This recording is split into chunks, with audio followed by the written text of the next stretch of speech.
ఏది అయినా ట్రై చెయ్యి ఆచి చికెన్ మసాలా. ఆచి చికెన్ మసాలా. పశ్చిమాసియాలో యుద్ధం తీవ్ర రూపం దాల్చడంతో ఇరాన్ను నిలువరించేందుకు అమెరికా సరికొత్త అస్త్రాన్ని రంగంలోకి దించింది. గల్ఫ్ సముద్ర మార్గాల్లో పహారా కోసం తొలిసారిగా మానవరహిత డ్రోన్ స్పీడ్ బోట్లను మోహరించినట్లు పెంటగాన్ అధికారికంగా ధృవీకరించింది. ఇప్పటి వరకు ఈ విషయాన్ని రహస్యంగా ఉంచిన అగ్రరాజ్యం ఇప్పుడు బహిర్గతం చేయడంతో యుద్ధ సమీకరణలు మారిపోతాయని నిపుణులు అభిప్రాయపడ్డారు. ఇరాన్తో జరుగుతున్న యుద్ధంలో పైచేయి సాధించేందుకు అమెరికా సరికొత్త అస్త్రాన్ని ప్రయోగిస్తోంది. ఇరాన్ కార్యకలాపాలను అడ్డుకోవడంతో పాటు సముద్ర జలాల్లో నిఘా వ్యవస్థను పటిష్టం చేసేందుకు తొలిసారిగా మానవరహిత డ్రోన్ స్పీడ్ బోట్లను అమెరికా రంగంలోకి దించింది. ఇప్పటి వరకు ఈ విషయాన్ని రహస్యంగా ఉంచుతూ వచ్చిన అగ్రరాజ్యం ఇప్పుడు అధికారికంగా ధృవీకరించింది. సాధారణ బోట్లకు భిన్నంగా అత్యంత వేగంగా ప్రయాణించే ఈ స్పీడ్ బోట్లు శత్రువుల కదలికల్ని సులువుగా పసిగడతాయని అమెరికా రక్షణ శాఖ తెలిపింది. గతంలో ఉక్రెయిన్ కూడా ఈ తరహా బోట్లనే వాడి రష్యాపై దాడులు చేసింది.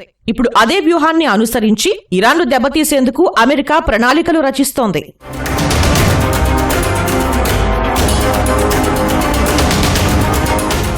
ఇరాన్ యుద్ధంలో బ్లాక్ సీ సంస్థ రూపొందించిన global autonomous reconnaissance craft GARC అనే డ్రోన్ స్పీడ్ బోట్లను అమెరికా వినియోగిస్తోంది. సుమారు 5 మీటర్ల పొడవు ఉండే ఈ డ్రోన్ బోట్లు అవసరమైతే ఆత్మాహుతి దాడులు చేయడానికి కూడా సిద్ధంగా ఉంటాయి. ఆపరేషన్ ఎపిక్ ప్యూరీలో భాగంగా ఈ బోట్లు ఇప్పటికే 2200 నాటికల్ మైళ్ల మేర నిఘా నిర్వహించినట్లు పెంటగాన్ అధికారులు తెలిపారు. సుమారు 450 గంటల పాటు నిర్విరామంగా గస్తీ చేసినట్లు పేర్కొన్నారు. ఇప్పటికే పలు చమురు ట్యాంకర్లపై ఇరాన్ డ్రోన్ దాడులకు పాల్పడిన నేపథ్యంలో వాటిని అడ్డుకోవడానికి అమెరికా ఈ స్పీడ్ బోట్లను ఓ రక్షణ కవచంలా వాడుతోంది.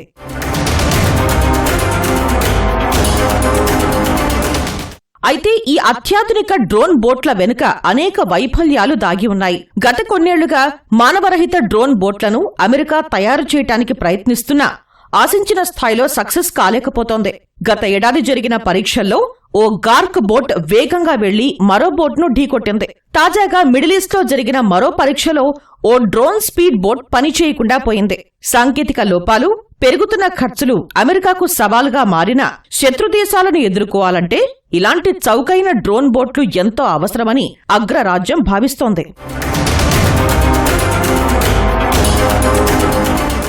ఇరాన్ వంటి దేశాల నుంచి ఎదురయ్యే ప్రమాదాన్ని అడ్డుకోవడంలో ఈ డ్రోన్ బోట్లు కీలకంగా వ్యవహరిస్తాయని అమెరికా భావిస్తోంది. ప్రాంతీయ జలాలపై పూర్తి పట్టు సాధించేందుకు ఈ డ్రోన్ స్పీడ్ బోట్లను అమెరికా ఓ ఆయుధంగా మలుచుకుంటోంది.